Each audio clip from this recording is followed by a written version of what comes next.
So I got a request to record using my voice as opposed to the AI voice. So give the people what they want, right? Give people what they ask for. So let's go ahead and give it a shot. Let's get into it.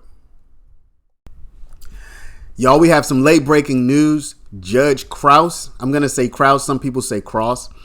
Judge Krause, who is the judge handling the Glanville recusal case, she has denied recusing herself from the recusal case. In other words, she's saying, I am going to handle this recusal case for Judge Glanville. So I'm going to read through this. Then we have one other decision from her that we're going to read through as well. So here we have the order denying motion to recuse Judge Krause from hearing recusal motion. By the way, this is all from Thugger Daily at X. So y'all go on x.com, follow Thugger Daily. Thugger Daily is doing an outstanding job getting all the information to the people. This case was randomly assigned to this court to consider certain motions to recuse Judge Glanville from further proceedings in the case. On July 8, 2024, defendant Jeffrey Williams filed a supplement to motion to recuse Judge Glanville. Though titled supplement, a portion of the filing seeks to recuse this court from hearing the recusal motions. This court, therefore, must consider the portion of the supplement seeking this court's recusal before proceeding further. USCR 25.3. When a judge assigned to a case is presented with a recusal motion and an accompanying affidavit, the judge should temporarily cease to act upon the merits of the matter and determine immediately, 1, whether the motion is timely, 2, whether the affidavit is legally sufficient, and 3, whether the affidavit sets forth facts that, if proved, would warrant the assigned judge's recusal from the case. If all 3 criteria are met, another judge shall be assigned to hear the motion to recuse. This is cited as Mondi versus Magnolia. Assessing whether these 3 criteria are met does not involve an exercise of discretion by the judge whose recusal is sought, but is a question of law to be determined by the assigned judge. Defendant Williams's motion in footnote 2 and later a lengthy paragraph 52 asserts 2 bases for recusal of this court. Defendant Williams asserts that recusal is merited because of a $2,000 donation made by Glanville to this court's recent re-election campaign. Defendant Williams also asserts that recusal is required because, quote, it is inappropriate for any judge to preside in any action where one of the parties holds a judicial office in any other court which sits in the same circuit. Defendant Williams' supplement seeking to recuse this court is supported by an affidavit, albeit only footnote 1 and paragraph 63 as to this court, and it was filed within 5 days of this court being assigned to handle the case. Therefore, the first 2 criteria are satisfied, and the only consideration for the court is whether Judge Glanville's campaign donation to this court's re-election campaign warrants recusal.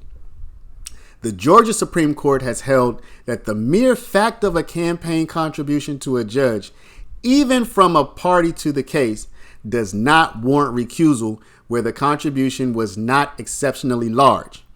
That's from the case Good versus State. Also, see Woodham versus Atlanta Development Authority. The Code of Judicial Conduct reiterates this point, noting that when a campaign contribution is less than the maximum allowable contribution permitted by law, an affidavit seeking recusal must allege additional facts demonstrating the need for recusal. Because under Georgia law, the asserted campaign contribution would not warrant recusal, and defendant Kendrick has not alleged any additional facts demonstrating the need for recusal, he has not met the 3rd criteria for recusal. Defendant Williams's additional assertion of judicial Disqualification Commission Opinion 220 in support of his motion is unavailing for two important reasons.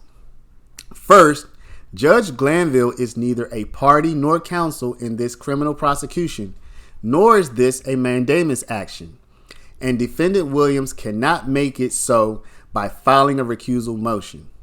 So, Opinion 220's conclusion that a judge should not preside in an action where one of the parties holds a judicial office in the same circuit does not apply to this circumstance. Second, and perhaps most importantly, Defendant Williams' motion ignores the clear directive of Uniform Superior Court Rule 25.4. That rule directs that in a multi-judge circuit like the Atlanta Judicial Circuit, a recusal quote motion shall be assigned for hearing to another judge, and the selection shall be made by use of the circuit's existing random impartial case assignment method, USCR 25.4C. This court does not relish the task to which it has been assigned, but it is as much a duty of a judge not to grant the motion to recuse when the motion is legally insufficient as it is to recuse when the motion is meritorious. For the foregoing reasons, the portion of Defendant Williams' supplement and amended supplement seeking to recuse this court is hereby denied. It is so ordered. Honorable Judge Rachel Krause. All right, y'all. So there you have it. Honorable Judge Rachel Krause says no go. She is not going. Okay. Now we're going to go on to her other ruling. We're going to read through this. Now, this is the order denying motion to disqualify Fulton County Superior Court judges from ruling on recusal of Chief Judge Glanville. So whereas the previous was specifically to recuse herself, this is a response to, I believe, Doug Weinstein, which is Kendrick's lawyer. He wanted the whole Superior Court of Fulton County disqualified, recused, eliminated from possibility of hearing this recusal hearing for Glanville. So let's see what she says. This case was randomly assigned to this court to consider certain motions to recuse Judge Glanville from further proceedings. On July 2nd, 2024, defendant DeMonte Kendrick filed a motion to disqualify Fulton County Superior Court judges from ruling on recusal motion of Chief Judge Glanville. A motion to recuse must be timely and accompanied by an affidavit stating the facts and reasons that bias exists and recusal is necessary. USCR 25.1, 25.2. Importantly, allegations consisting of bare conclusions and opinions shall not be legally sufficient to support the motion or warrant further proceedings. USCR 25.2. When a judge assigned to a case is presented with a recusal motion and an accompanying affidavit, the judge shall temporarily cease to act upon the merits of the matter and determine immediately: 1. Whether the motion is timely; 2. Whether the affidavit is legally sufficient; and 3. Whether the affidavit sets forth facts that, if proved, would warrant the assigned judge's recusal from the case. If all three criteria are met, another judge shall be assigned to hear the motion to recuse. Assessing whether these three criteria are met does not involve an exercise of discretion. So this is like copy paste a little bit from the last one. Does not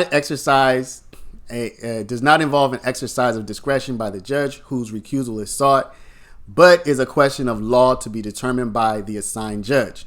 USCR 25.3. Assuming without deciding that defendant Kendrick's motion is timely, it is not supported by an affidavit of any kind, as required by Rule 25.1. Therefore, the motion is due to be denied. Defendant Kendrick's assertion that Judicial Qualification Commission Opinion 220 requires recusal of the entire Fulton Superior Court bench does not save the unsupported motion.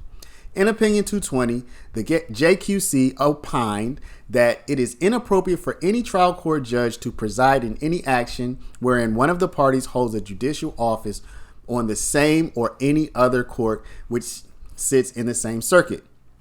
But Judge Glanville is neither a party nor counsel in this criminal prosecution, nor is this a mandamus action, as defendant Kendrick cannot make it so by filing a recusal motion. Therefore, defendant Kendrick's motion ignores the clear directive of Uniform Superior Court Rule 25.4. That rule directs that in a multi-judge circuit like the Atlanta Judicial Circuit, a recusal motion shall be assigned for hearing to another judge, and the selection shall be made by use of the circuit's existing random impartial case assignment method, USCR 25.4C.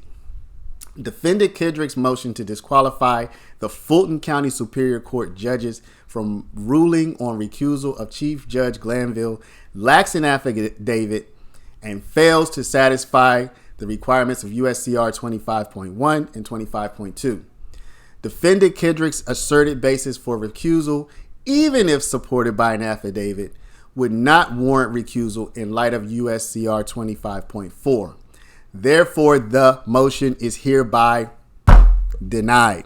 It is so ordered on this 9th day of July, 2024, the Honorable Rachel Krause. All right, y'all, so there we have it. 2 denials. Rachel says she's standing on business. She's not going to go. This is her show now, okay? So if you check out our other video, I'm going to link it here. We did a video just this morning, right before all of this information broke. Like we did a video, then it's broke. But so now we have to come back and follow up with all of this. But if you check, we're going to link to the video from this morning, and you will see what you can expect as the Honorable Rachel Krause does her thing. We're going to see what happens, y'all. So thank you for watching. Appreciate it.